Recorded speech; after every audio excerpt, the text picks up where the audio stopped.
दोस्तों नमस्कार। आज मैं पुनः हाजिर हूँ वर्ग 7 SCERT बुक का पार्ट 3 लेकर। आज कोशिश करेंगे कि यह पूरा चैप्टर ख़त्म हो जाए। इसमें सभी प्रकार के नोट्स और बुक में जो दिया गया है वह सभी शामिल है और साथ ही 2 दिन इसमें का बीत चुका है।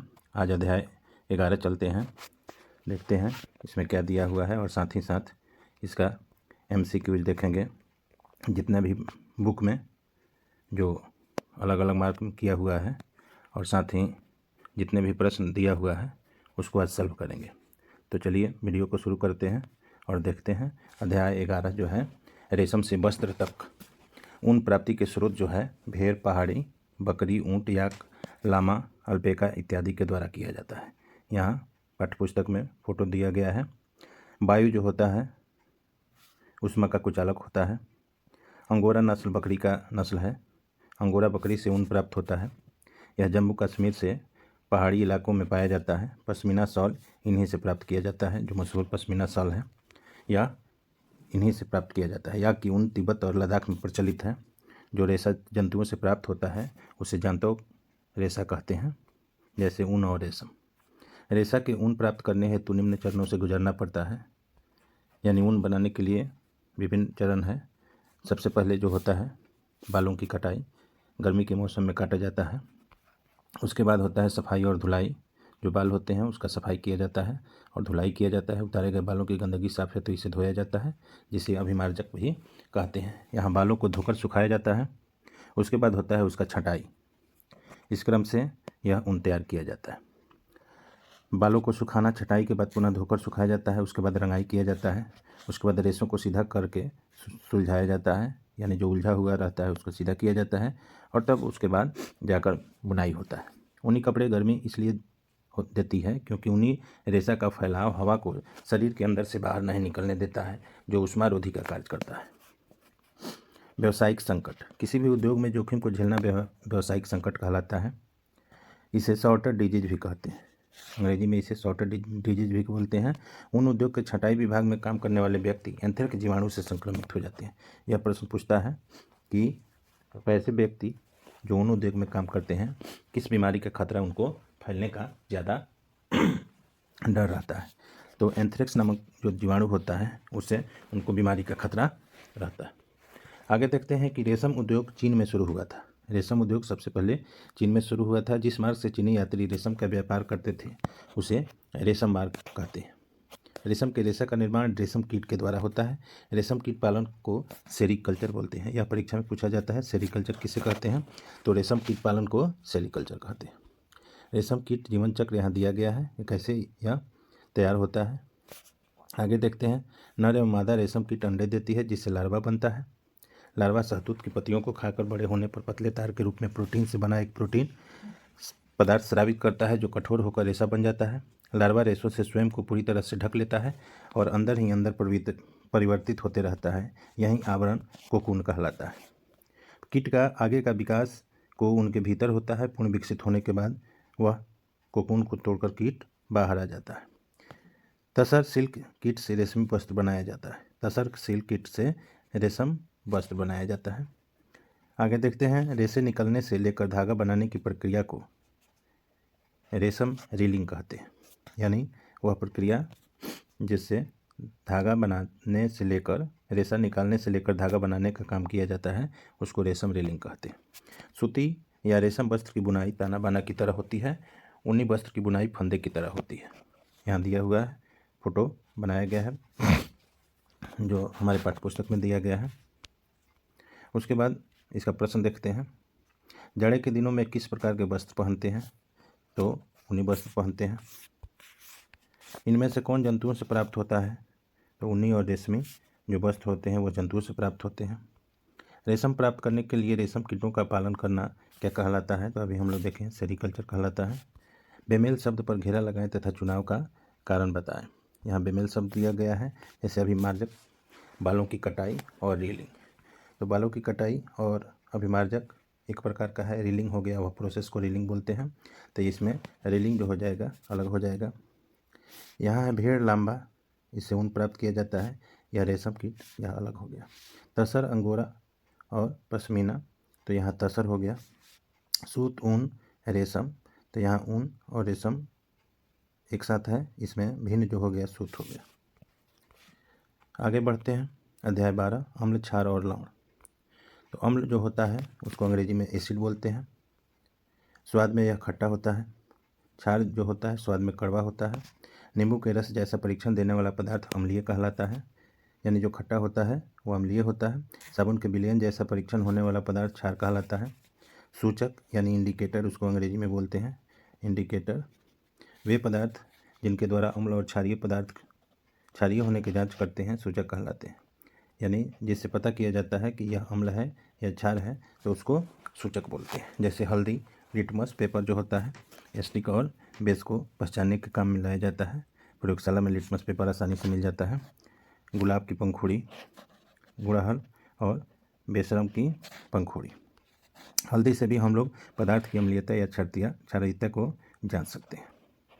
उसके बाद आता है लिटमस पेपर। लिटमस पेपर क्या है? यह एक प्राकृतिक सूचक है। यह लाइकेन से बना होता है। यह कवक और शैवाल के सहजीवी संघ है। प्रयोग विलयन की अम्लीयता और क्षारीयता को जांचने के लिए लिटमस पेपर का प्रयोग किया जाता है। आगे बढ़ते हैं। नींबू का रस जो होता है गुड़हल के रंग को गहरा गुलाबी मैजेटा कर देता है। साबुन का विलयन हल्दी को लाल कर देता है और गुड़हल को हरा कर देता है। नींबू का रस नीले लिटमस पत्र को लाल कर देता है, जिससे साबित होता है जब नींबू का रस लाल लिटमस पत्र पर कोई भी प्रभाव नहीं डाल सकता है। वैसे विलयन जो नीले लिटमस पत्र को लाल कर देता है वह अम्लीय कहलाता है, यानी ब्लू लिटमस पेपर को यानी नीले लिटमस पत्र को जो लाल कर देता है तो वह क्या कहलाता है? अम्लीय कहलाता है। वैसे विलयन जो लाल लिटमस पत्र को नीला कर देता है, लाल को जो नीला कर दिया वह क्षारीय कहलाता है, और जो नीले को लाल कर देता है वो अम्लीय कहलाता है। तो इसको ध्यान में रखेंगे, इससे प्रश्न पूछता है। सॉरी। आगे देखते हैं। वह विलयन जिनका नीला और लाल लिटमस पत्र पर कोई प्रभाव नहीं पड़ता उसे उदासीन विलयन कहते हैं।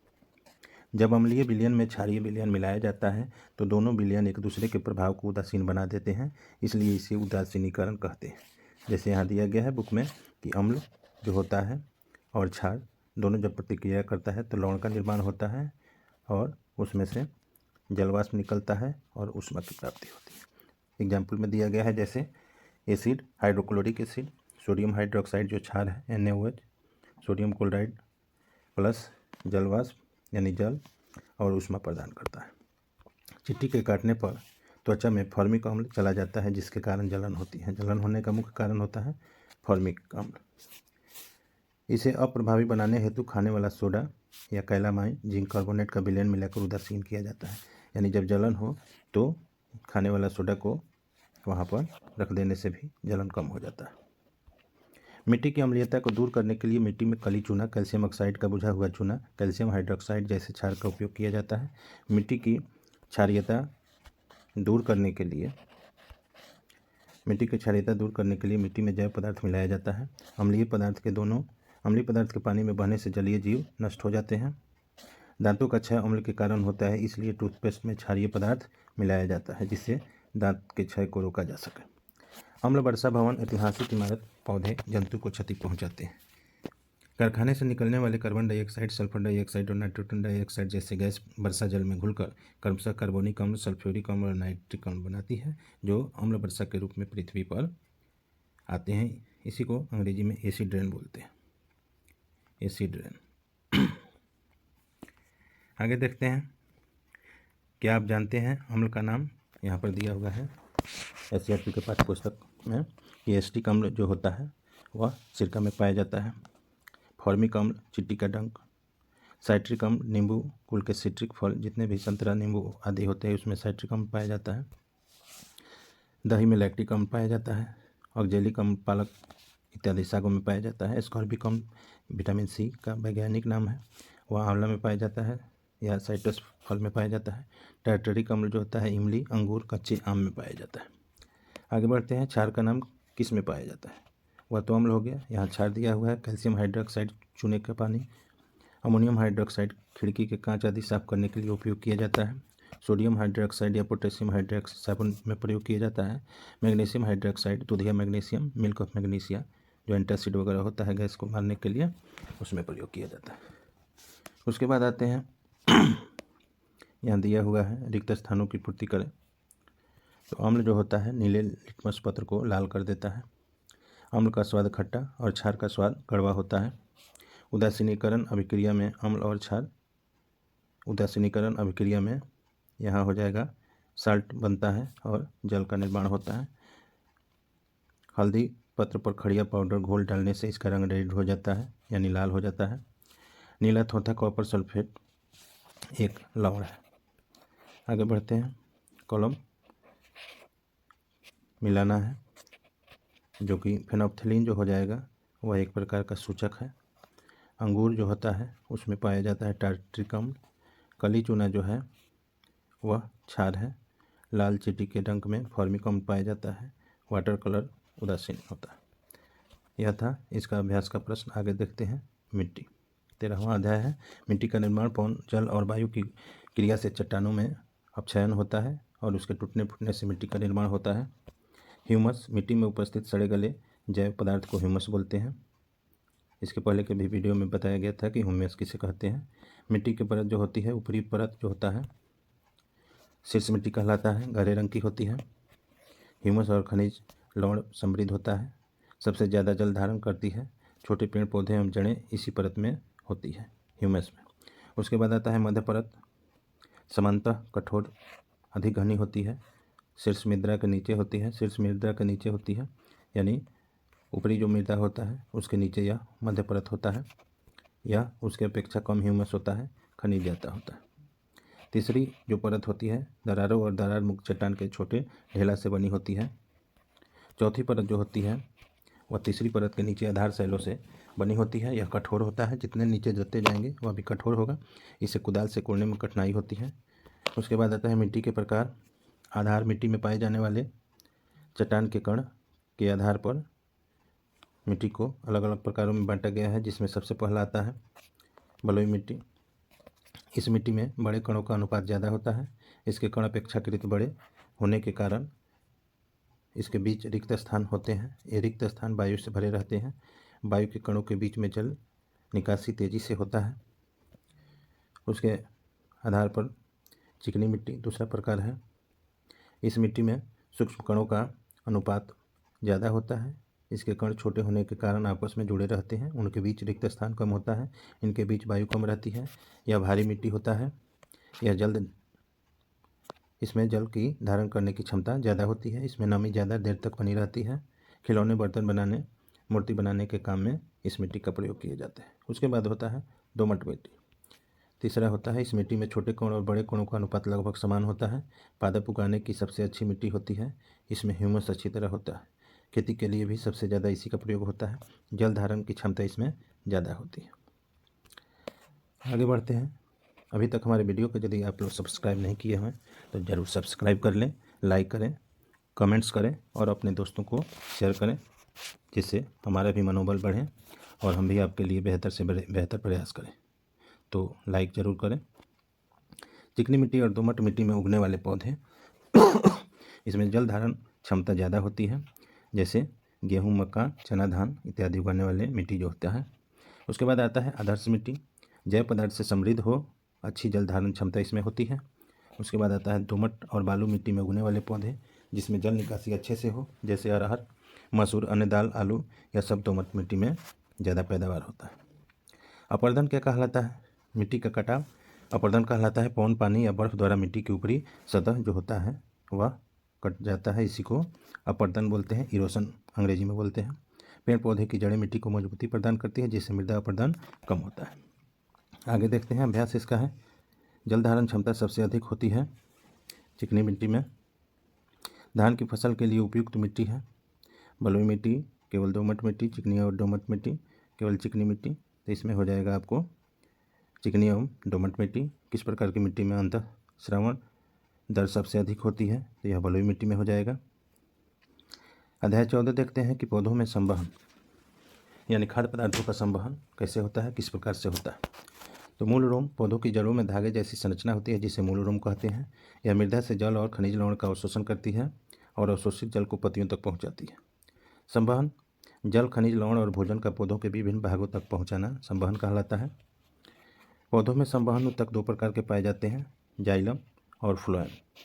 जाइलम जो होता है उसको जल और खनिज लवण का संवहन करता है। याद रखने का इसका फार्मूला है ज से जाइलम और ज से जल। तो इसको याद रखेंगे तो दूसरा अपने आप याद हो जाएगा। तो जाइलम जल और खनिज लवण का संवहन करता है। फ्लोएम जो होता है पत्तियों द्वारा जो भोज्य पदार्थ का निर्माण किया जाता है उसका संवहन पर पौधों के विभिन्न भागों में फ्लोएम ऊतक करता है। वाष्प सर्जन, पत्तियों से जल वाष्प के रूप में निकलना वाष्प सर्जन कहलाता है। तापमान बढ़ने पर वाष्प सर्जन की क्रिया तेज हो जाती है। दिन में वाष्प सर्जन की दर बढ़ जाती है क्योंकि पौधों की पत्तियों का रंध्र खुला रहता है। सूर्य के प्रकाश की उपस्थिति में जो रंध्र होता है स्टोमेटा वह खुला रहता है। रात में वाष्प सर्जन की दर घट जाती है। गर्मी में वाष्प सर्जन की दर ज़्यादा और ठंड में कम होती है। हवा के बहने की दर बढ़ने पर वाष्प सर्जन का दर बढ़ जाता है। हवा में आर्द्रता बढ़ने से वाष्प सर्जन की दर घट जाती है। इसका अभ्यास देखेंगे। पौधों में जल एवं खनिज पदार्थों का अवशोषण मूल रूम के द्वारा होता है। जल एवं खनिज पदार्थों का संवहन जाइलम ऊतक द्वारा होता है। पौधों में भोजन के संवहन का जो ऊतक होता है वह फ्लोएम ऊतक होगा। इसमें वाष्प के रूप में पत्तियों से जल का उत्सर्जित होना रंध्र कहलाता है। वाष्प के रूप में पत्तियों से जल का उत्सर्जित होना, यह गलत हो गया है, वाष्प सर्जन कहलाता है, वाष्प उत्सर्जन। आगे देखेंगे अध्याय 15 अंतःश्वसन। इंस्पायरेशन उसको बोलते हैं। ऑक्सीजन युक्त हो हवा शरीर के अंदर ले जाने की प्रक्रिया को अंतःश्वसन कहते हैं। जिसमें ऑक्सीजन को शरीर के हम अंदर लेते हैं उसको इंस्पायरेशन या अंतःश्वसन बोलते हैं। उच्छ्वसन, कार्बन डाइऑक्साइड युक्त हवा शरीर से बाहर निकाला जाता है उसको एक्सपायरेशन या उच्छ्वसन कहते हैं। अंतःश्वसन और उच्छ्वसन एक यांत्रिक प्रक्रिया है जबकि श्वसन एक जैव रासायनिक प्रक्रिया है। प्रकाश संश्लेषण क्रिया के फलस्वरूप जो ऑक्सीजन मुक्त होती है उसका उपयोग सभी जीव करते हैं और मनुष्य जो कार्बन डाइऑक्साइड मुक्त करता है उसका उपयोग बड़े पेड़ पौधे अपना भोजन बनाने में करता है। यानी हम लोगों के जो सांस जब छोड़ते हैं तो वह जब कार्बन डाइऑक्साइड गैस मुक्त होता है उसको पौधे प्रकाश संश्लेषण की क्रिया के लिए प्रयोग करते हैं और प्रकाश संश्लेषण की क्रिया के फलस्वरूप पौधे जब O2 मुक्त करते हैं तो वे जितने भी इस धरती पर प्राणी हैं वे सभी सांस लेने की क्रिया करते हैं। इस प्रकार ऑक्सीजन और कार्बन डाइऑक्साइड के बीच संतुलन बना रहता है। सांस लेना या छोड़ना श्वसन की प्रक्रिया नहीं है। सांस लेना और छोड़ना को केवल श्वसन नहीं कहते हैं बल्कि श्वसन क्या है? श्वसन के दौरान ग्लूकोज ऑक्सीजन से अभिक्रिया करके कार्बन डाइऑक्साइड तथा जल में टूट जाता है जिस कारण ऊर्जा का निर्माण होता है। यानी कहने का मतलब है कि श्वसन से हमको क्या मिलता है? ऊर्जा की प्राप्ति होती है और इसी ऊर्जा का उपयोग हम लोग अपने दैनिक कार्यों में करते हैं। जैसे भोजन करते हैं उसमें ग्लूकोज की मात्रा है, ऑक्सीजन लेते हैं सांस के द्वारा और तब कार्बन डाइऑक्साइड मुक्त होता है, जलवाष्प मुक्त होता है। अब हमको एनर्जी मिलती है जो कि कोशिकीय एनर्जी के रूप में ATP के रूप में संचित होता है। श्वसन की क्रिया ऑक्सीजन की उपस्थिति तथा अनुपस्थिति दोनों परिस्थितियों में होता है। उसके बाद आता है ऑक्सीश्वसन। जब श्वसन की क्रिया में ग्लूकोज का अपघटन ऑक्सीजन की उपस्थिति में होता है तो उस श्वसन को ऑक्सीश्वसन बोलते हैं। यानी ऑक्सीजन के जो उपस्थिति में होता है उसको ऑक्सीश्वसन बोलते हैं। ऑक्सीश्वसन के फलस्वरूप कार्बन डाइऑक्साइड, जल तथा ऊर्जा मुक्त होती है। यहाँ दिया हुआ है ग्लूकोज को ऑक्सीजन, कार्बन डाइऑक्साइड, जल, ऊर्जा और ऊर्जा जो होता है कैलोरी में प्राप्त होता है।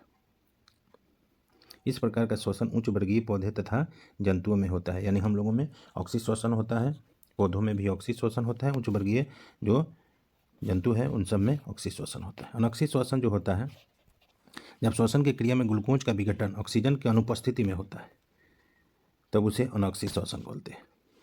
जैसे ग्लूकोज, इथाइल अल्कोहल या कार्बन डाइऑक्साइड मुक्त होता है, ऊर्जा मुक्त होता है, यह क्रिया किण्वक कहलाती है।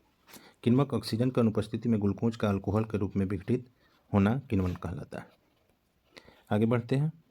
इस प्रकार का श्वसन मुख्यतः सूक्ष्म जीव जैसे एंटोमीबा, हिस्टोलिटिका या गोल कृमि, जीवाणु इत्यादि में होता है। यानी सरल जीवों में इस प्रकार का श्वसन होता है, अनाक्षी श्वसन। ईस्ट एक कोशिकीय सूक्ष्म जीव है। इनमें अनाक्षी श्वसन होता है और इथाइल अल्कोहल बनता है। उपयोग अंग्रेजी शराब, पावरोटी, बिस्किट, केकड़ी, बेकरी इत्यादि में इसका होता है उपयोग। यहाँ दिया हुआ है मानव में श्वसन।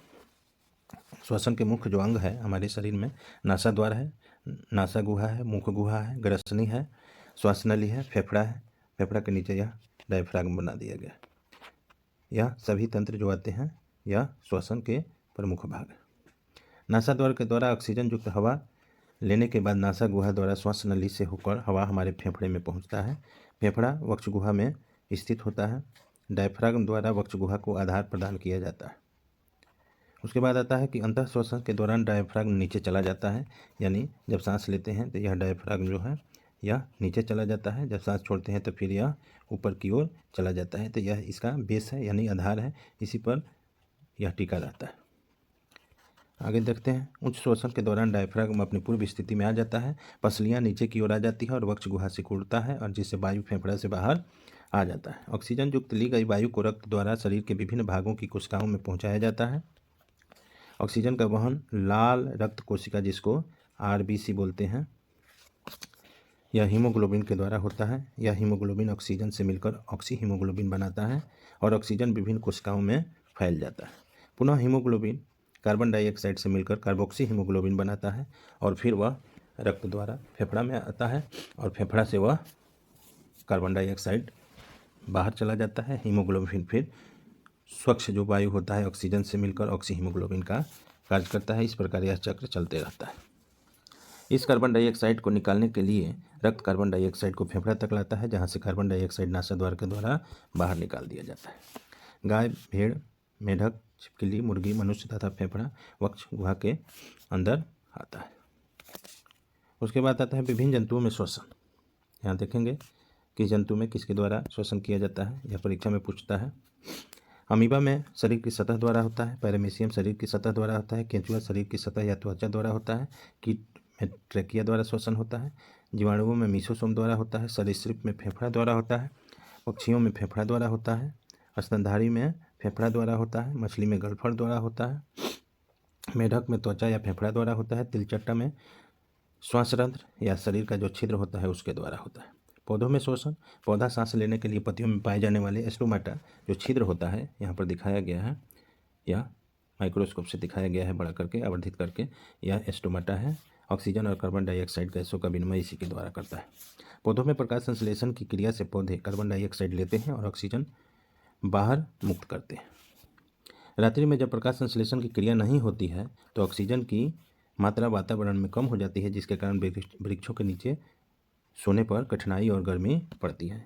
यानी जब रात होता है तो उस समय प्रकाश संश्लेषण की क्रिया तो नहीं होती है, तो पौधे भी जो होते हैं श्वसन करते हैं। श्वसन के समय ऑक्सीजन लेते हैं और कार्बन डाइऑक्साइड मुक्त करते हैं। और बाकी भी जीव, जैसे हम लोग जितने भी जीव हैं, श्वसन के समय ऑक्सीजन ही लेते हैं और कार्बन डाइऑक्साइड मुक्त करते हैं। तो रात में जो इसका परसेंटेज है वह बढ़ जाता है। इसके कारण पेड़ के नीचे गर्मी महसूस होती है ऑक्सीजन के अभाव में। यहाँ देखते हैं प्रश्न। अंतः श्वसन के समय पसलियाँ बाहर की ओर गति करती है, नीचे की ओर गति करती है, ऊपर की ओर गति करती है, गति बिल्कुल नहीं करती है। सांस लेते हैं तो पसलियाँ फूलती है, ऊपर की ओर गति करती है। उच्छ्वसन के समय पसलियाँ नीचे और अंदर की ओर गति करती है, नीचे की ओर गति करती है, ऊपर की ओर गति करती है, तो यह नीचे की ओर हो जाएगा। मछली में श्वसन के लिए अंग, तो मछली में गलफड़ के द्वारा श्वसन होता है। श्वसन के फलस्वरूप गैस निकलती है। कौन सा गैस निकलता है? कार्बन डाइऑक्साइड निकलता है। अब कॉलम इसमें दिया हुआ है मिलाने का। रंध्र जो हो जाएगा, तो रंध्र किस में पाया जाता है? पौधे में पाया जाता है। फेफड़ा मनुष्य में पाया जाता है। गलफड़ जो होता है वह मछली में सांस लेने का अंग है और त्वचा जो होता है वह केंचुआ का श्वसन अंग है।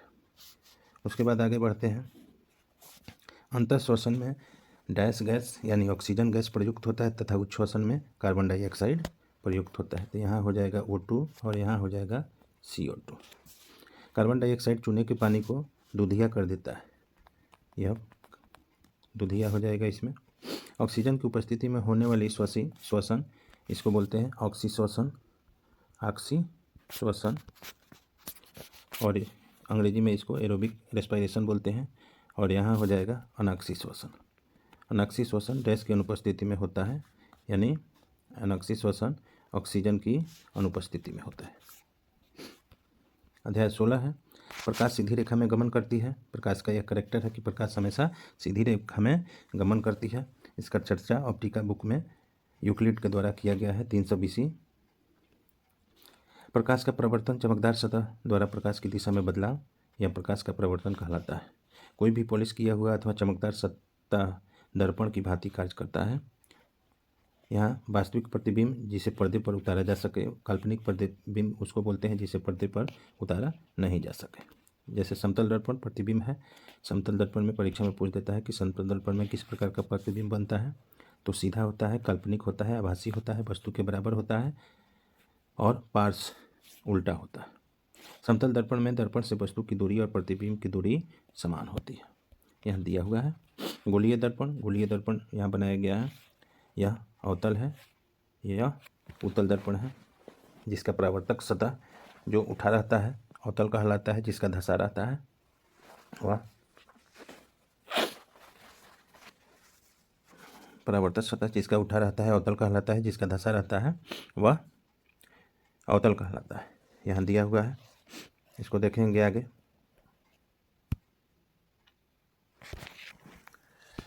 आगे बढ़ते हैं। परावर्तक सतह जहाँ से प्रकाश टकराने के बाद परावर्तित हो जाती है। जिस दर्पण का बाहरी सतह कलई किया हो और भीतरी सदा चमकीला होता हो उसे उत्तल दर्पण कहते हैं। जैसे यहाँ दिखा गया है कि बाहरी जो है कलई किया हुआ है, अंदर वाला चिकना है, और इसमें उत्तल में अंदर वाला कलई किया गया है, बाहर वाला जो है उठा हुआ भाग वह चिकना है। जिसको लिए दर्पण की भीतरी सतह कलई किया हुआ और बाहरी सदा चमकीला होता है उसे उत्तल दर्पण कहते हैं। यहाँ उत्तल हो गया या अवतल हो गया। दाढ़ी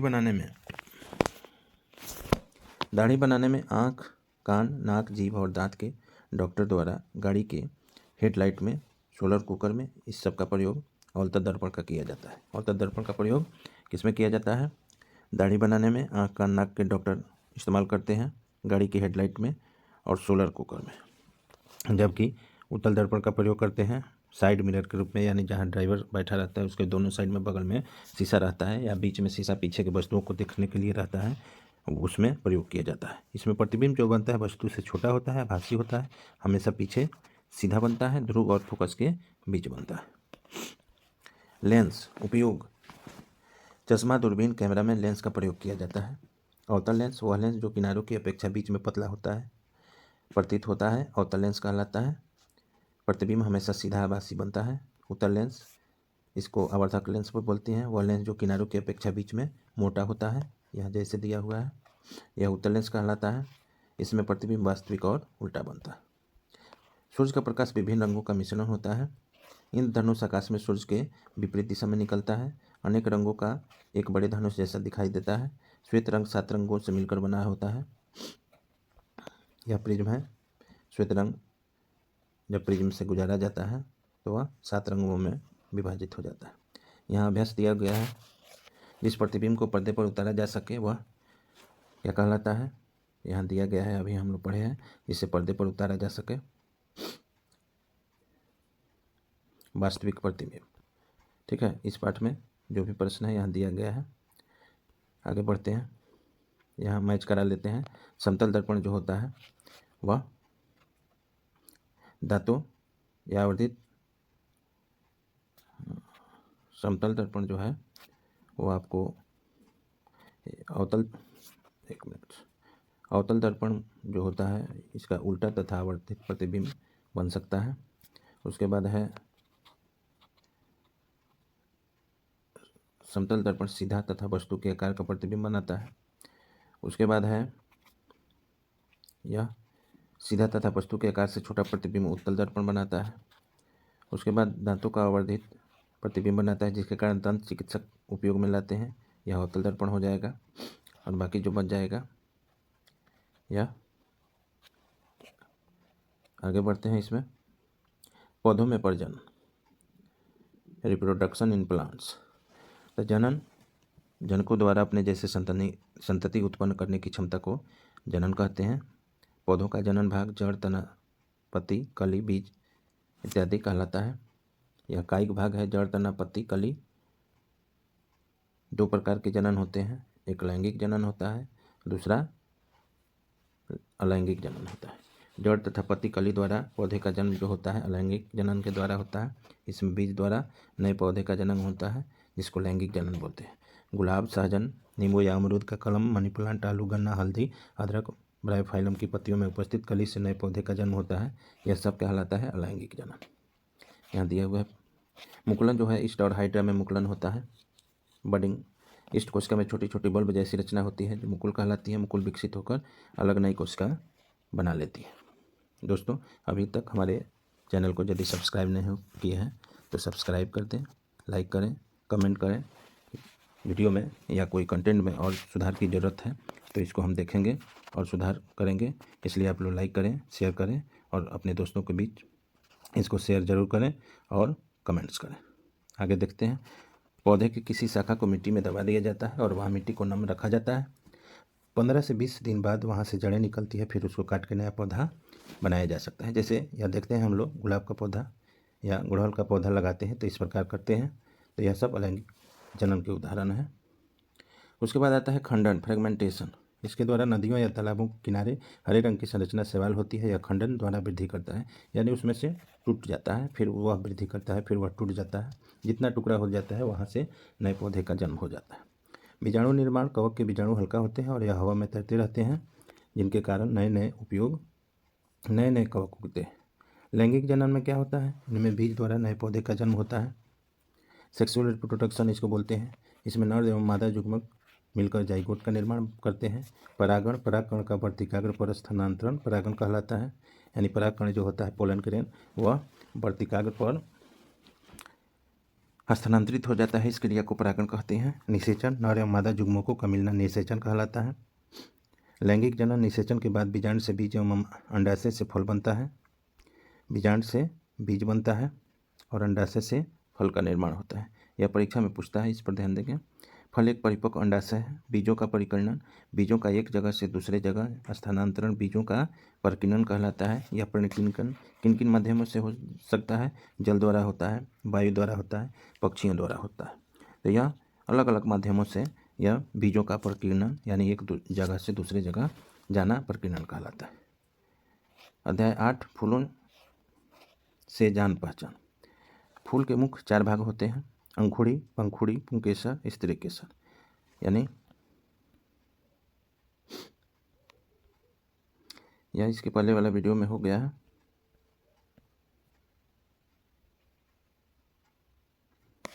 यह रिपीट किया हुआ भाग था। अंत में देखते हैं 18 नंबर अध्याय, जंतुओं में रक्त परिसंचरण तंत्र और उत्सर्जन तंत्र। श्वसन क्रिया में निर्मित अपशिष्ट पदार्थ कार्बन डाइऑक्साइड फेफड़ा तक पहुंचकर उच्च श्वसन के समय बाहर निकलता है। यह कार्य रक्त परिसंचरण कहलाता है। विश्राम अवस्था में किसी स्वस्थ व्यक्ति की नाड़ी स्पंदन 70 से 80 प्रति मिनट होता है। हृदय जो होता है वक्षगुहा में स्थित होता है। इसका आकार जो होता है एक बंद मुट्ठी के समान होता है। हृदय में 4 कोष्ठक पाए जाते हैं। ऊपर के 2 कक्ष जो होता है अलिंद कहलाता है। निचला जो कक्ष होता है निलय कहलाता है। फिर अलिंद को 2 बराबर भागों में बांटा गया होता है, दायां अलिंद और बायां अलिंद। उसी तरह निलय को भी 2 बराबर भागों में बांटा जाता है, बायां अलिंद और दायां अलिंद। श्वसन के दौरान ऑक्सीजन फेफड़ा तक जाता है। रक्त इस ऑक्सीजन को शरीर के अन्य भागों में परिवहन कराता है। साथ ही रक्त कोशिकाओं से कार्बन डाइऑक्साइड सहित अन्य अपशिष्ट पदार्थ को ले आता है, जहाँ से यह फेफड़ों द्वारा कार्बन डाइऑक्साइड शरीर से बाहर निकाल दिया जाता है। इस क्रिया हेतु हमारे शरीर में 2 प्रमुख रक्त वाहिनिकाएँ उपस्थित होती है, जिन्हें धमनी और शिरा कहते हैं। यहाँ दिया हुआ है, यह धमनी और शिरा। धमनी में शुद्ध रक्त प्रवाहित होता है जबकि शिरा में अशुद्ध रक्त प्रवाहित होता है। यहाँ देख देते हैं आर्टरीज धमनी दिया हुआ है। इसकी दीवारें मोटी होती है, लचीली होती है। इसका कार्य है हृदय में ऑक्सीजन युक्त रक्त यानी शुद्ध रक्त को शरीर के सभी भागों तक पहुँचाना, इसका कार्य है। और शिरा का क्या कार्य है?